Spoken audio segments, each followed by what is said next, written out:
ओ बुआ, तपाईँ इंडिया गए छ? आप इंडिया गए हैं? गए छैन? नेपालमा यही बस्दै बस्दै यही बस्दै बस्दै पनि बुढो भयो। विदेश गएन? किन जानु पर्यो र? विदेश गएन? यहाँ के काम गर्छ बुवाले? पहिले सुरुमा के गर्थ्यो? मलाई जस्तो थियो न जवानीमा? म त हलो जोतेर बसेको। मात्र हल जोतेको? खेतीबाडी खेती गृहस्थी गरेको? भने मेरो जस्तो थियो भने के गर्ने भयो तपाईँ? मैले केही पनि गरेन। खेती गृहस्थी। कतिवटा छोरा छ? एउटा।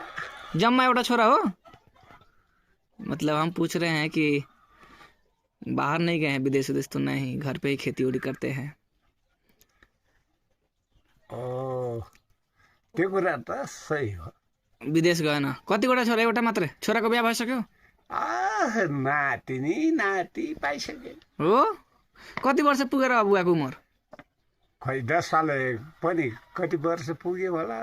कति वर्ष हो अन्दाज होला त? पेन्सन आउँछ? आउँदैन मेरो त। आउँदैन? किन? म बिरुवामा 70 पुगेको छैन उमर? राखेको छु भयो। उमर कति पुगेछ हजुरको? 74 74 पुग्यो भने तब त पेन्सन आउनै पर्यो। पाइराखेको छु हो?